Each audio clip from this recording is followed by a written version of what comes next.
Welcome back, everyone. I know it's been quite a while since I recorded anything, much less a news roundup. And just to bring everyone up to speed, a lot of that is, quite frankly, my fault. Um, I had a issue that took the video edit system that I built down for a couple of weeks. Um, Long story short, I think it may have ended up being something else, but I did go through replacing the whole motherboard with one that's a little bit better fit for what I'm doing anyway. Um, there was this issue, it would start up and power on, and I'd get through the BIOS, and the second I went to load Windows, it was dead. And it seemed like I had a VRM problem, although I may try a couple of other things since I found a separate second issue with my boot SSD, which is perfectly fine now. It was an issue with the Intel RAID controller being out of sync with itself, potentially due to power issues on the original board. So I'm going to play around with that for a little bit and see if maybe the board is salvageable and not dead, and then probably flip it on eBay or something like that. So I had no video edit system for a couple of weeks except my laptop, which I love my ThinkPad. It's a powerful machine, but 4K video on a Quadro M1000 is not necessarily a pleasant editing experience. I did publish a couple of things using that particular configuration after I pulled my edit SSD out, but I stopped recording new stuff. Why? Well, because my video edit rig was on my studio bench. Um, so there's that. Enough of that. I actually tried to update you guys about that a couple of weeks ago and found that all the audio I recorded was too hot and I had clipping. OBS doesn't really do auto gain control super great. But anyway, so moving forward from that, I did finally have to recharge my Enduro 100s. Um, I'm getting about 2 weeks of constant use out of them. If I only use them, an hour here, an hour there, I'll get 2, 3 months out of these things. If I'm using it 8 hours a day, listening to music on my laptop, doing records like this, doing Zoom calls, I get about 2 weeks, about ish, a little bit longer than that sometimes. And honestly, that's great. I mean, 100-hour battery life, you got to figure if I'm talking 8 hours a day, 5 days a week, that's 80 hours right there, just 2 weeks of usage. And it's not that they're dead at about 20%, and I'm not sure if this is my phone or my laptop. I'll play with it and find out. Uh, I start getting yelled at that the battery level is low, even though there's still 20 hours of battery potentially left. That's when my devices start complaining. So it's not that, they stopped working. It's that I don't like being interrupted while I'm listening to music. And that's nothing against Enduro. That's 100% not their doing. I think that's actually my phone because I have it and my laptop typically connected to them so that they perform a switch between PC and phone when I get a phone call coming in. So there's that. And then I guess lastly, I don't know if anyone picked up, my smartwatch isn't on my wrist because it died. So one of the other things that kept me from recording things and getting back up and running quite as quickly as I would have liked to was some family business. I went on a trip. Long story short, I was swimming and my supposedly waterproof to several atmospheres smartwatch shorted out. It was full of water. The water resistance must have just finally failed all at once, and I haven't quite been able to get it back. So I'm in the market for a smartwatch. If anyone's actually, got one that they're interested in seeing reviewed, leave me a note and I'll see if I can reach out or buy it. Um, I do miss getting notifications on my wrist. I wasn't super pleased with the Garmin having come from a Pebble, but Pebble is dead, and I guess I just have to move on from that. Moving on to other smart things. So one of the items that I still have up on my board to mention is that Lenovo has a new smart clock. Their new, what do they call it? Smart Clock 2, basically. Uh, and this is an upgrade, but it's not an upgrade in the method that I wanted it to be. So I have an original Lenovo smart clock and a Lenovo smart clock essentials. I've one in my bedroom, one in my kid's bedroom. They have the essentials, I have the original smart clock, and that works out really well. The essentials has a night light function, which they like. It has a USB port on it for charging small devices, not phones, but a Bluetooth speaker, and that all works out fine for a kid's room.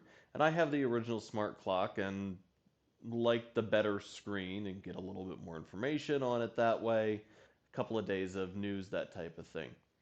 The one thing I wanted, and I said this when I got it, was more charging capability. If Lenovo had turned around and given me a smart clock 2 with a power delivery or quick charge capable USB port, and I'm not greedy, a 20-watt power delivery would be fine for charging phones. Quick charge 3 would be nicer, but, pick and choose.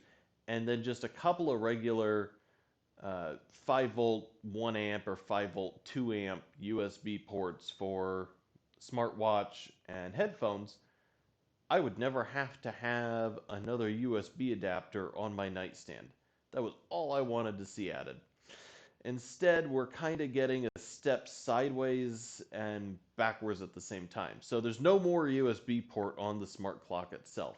There is a wireless charging pad that it docks to that is rated for 10 watts wireless charging and then has an additional USB port. That is an additional added accessory on top of the smart clock. For people with devices with wireless charging, that might be a step in the right direction. I am not one of them, and I'm not a huge fan of wireless charging in the first place. Far too often do I want to still look at my phone once I've plugged it in. So it just doesn't work out super well for me there. It did get a boop. It did get a bump in the audio category. It's been upgraded to dual speakers.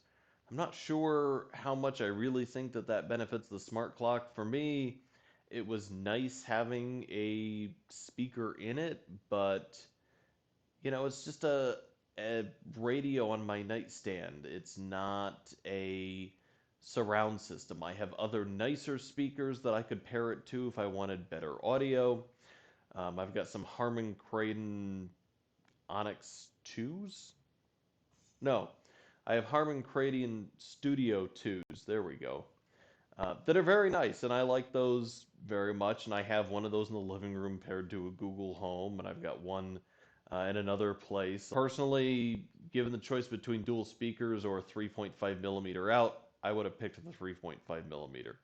Maybe I'm in the minority there where I still actually like having speakers just as speakers um, because I have found that keeping those separate, if I want a good speaker, I can buy a very good speaker that just does that or maybe does that and then has a Bluetooth dongle in it so that I can connect a device wirelessly. But I don't have to pitch the whole thing if I decide that I want a new AM FM radio on my nightstand.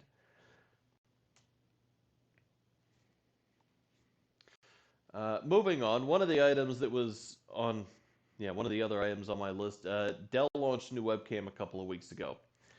And honestly,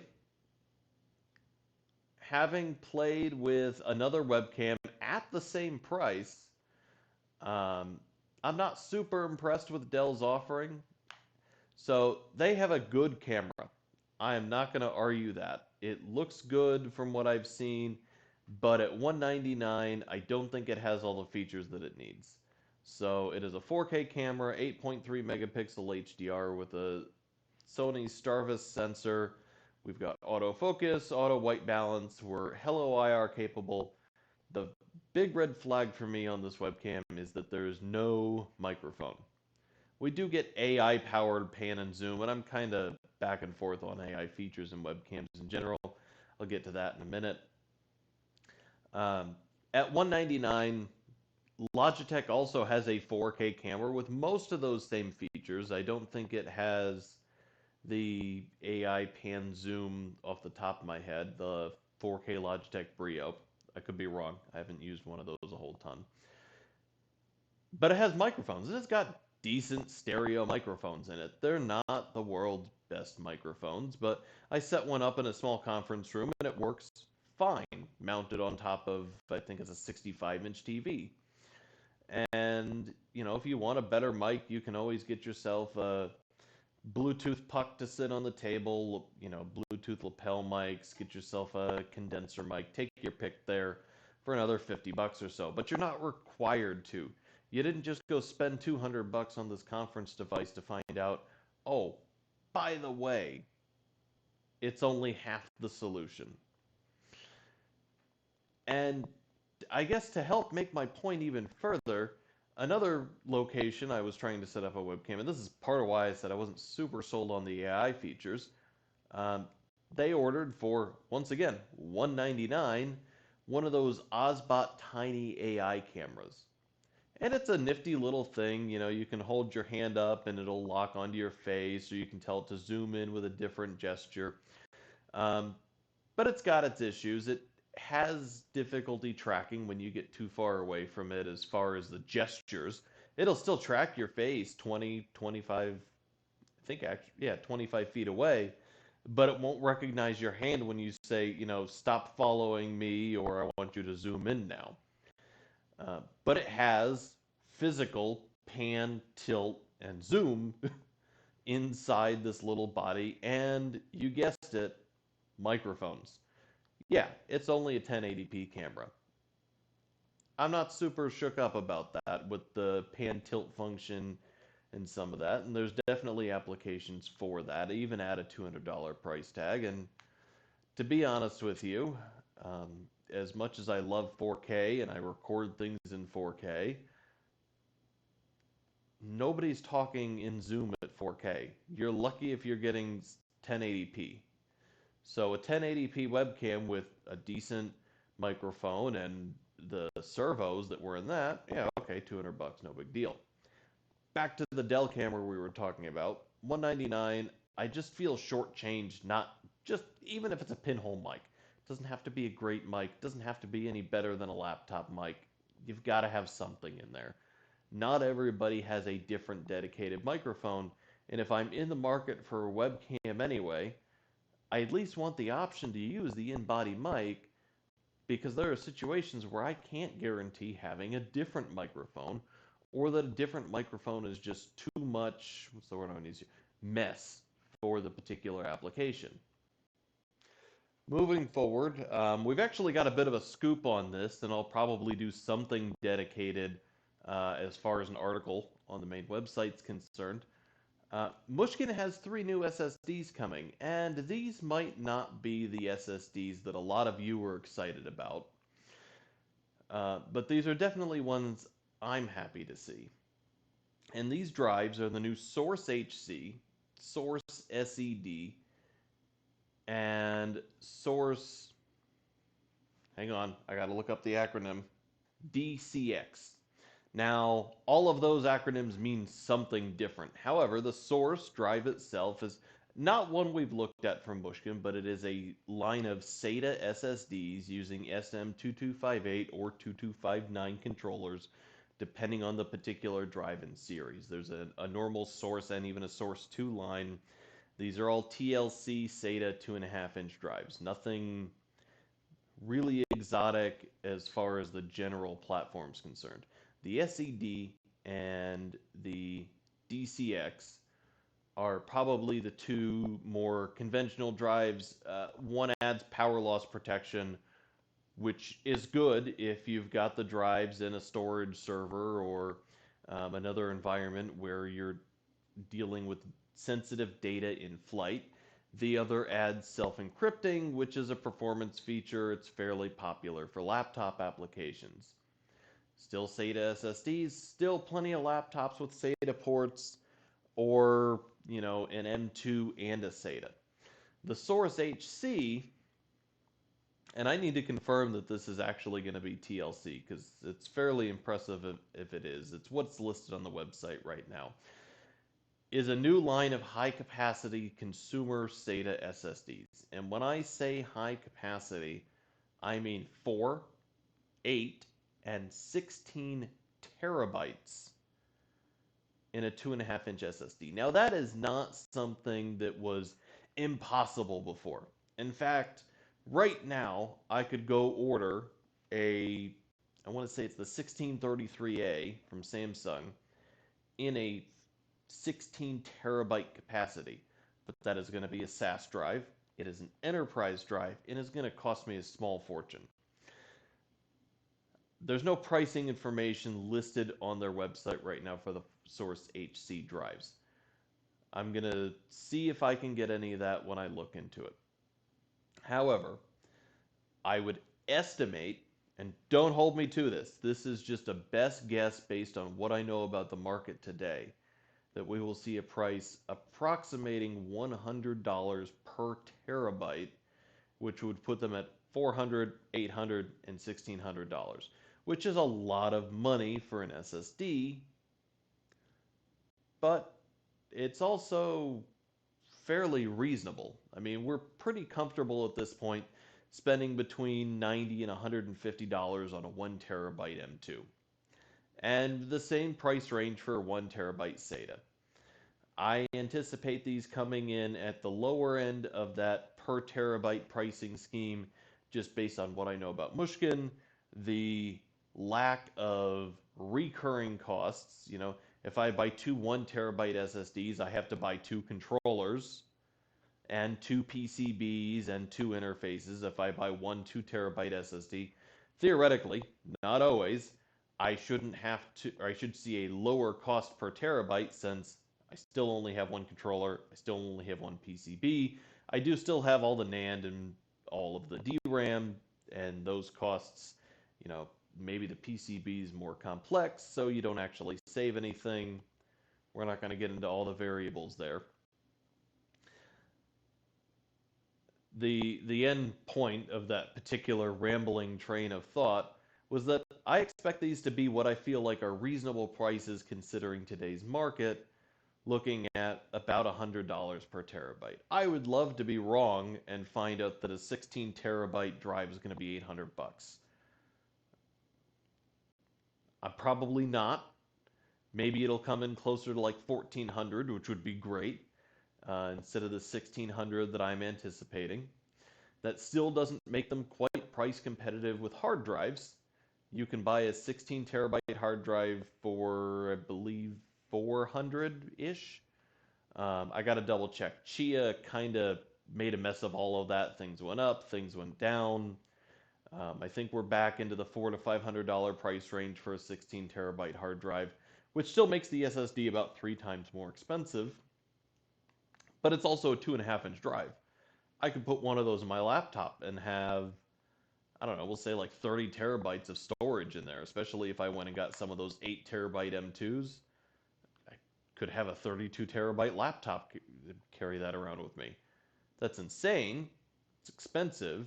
You probably shouldn't do it. But somewhere out there, there is a person that needs that much storage to carry around with them. And back to the point, at these capacities, it's entirely reasonable that we might start to see these show up in network storage devices. Where are they faster than hard drives? Yes, great. Are they faster than M2? No, but I can get a really cheap system and shove 24 2.5-inch SSDs in it. I mean, I can get a chassis and do that for under $1,000. I cannot get a system under $1,000 that I can fill with 24 NVMe SSDs, especially at 16 terabytes per drive. So these are a great option for people that need lots of fast enough storage. I'm not going to say fast, since M2 is faster, NVMe is faster. I have one NVMe SSD in my desktop, and I think it would take me about 6 SATA drives to keep up with a Gen 3 NVMe, the 1 terabyte pilot that we've reviewed. But I'm excited about these. I have wanted to see consumer SSDs reach these capacities for a long time. I'm glad we're finally getting there, and I hope to God that the pricing is at least close to where I think it will be, if not cheaper. As far as the news goes, I think we're going to close it out there. I've rambled a lot about those new source drives, especially the HC ones, and probably spent far too long picking on Dell for only building half of a webcam. And we're still behind on a couple of weeks of events that hopefully we'll catch up with. Maybe I'll do another roundup midweek next week and wedge it between a couple of videos. We are getting back on track with things. One thing that I know a lot of people are going to be excited to hear is that I do have that VOTech 27-inch, 180Hz, 1440p monitor back in the studio, which I have finally gotten my video edit rig out of and cleaned up. We have to do a build for our new test bench first. That will go live, and then we'll have a video actually using our new test bench to put that monitor through its paces. So that's going to be either late this week or next week based on when I actually get time to do some of that. With all that said, I want to thank everyone for watching. I'd like to thank anyone who helps support Pocketables, either by using our Amazon affiliate links. There'll be a couple for some of the products we've talked about in this roundup in the description below, as well just as some generic ones. Or those who help support us through Patreon. It is stuff like that that helps make things like rebuilding my video edit rig possible and helps keep us on the air, as it were. Thank you for watching.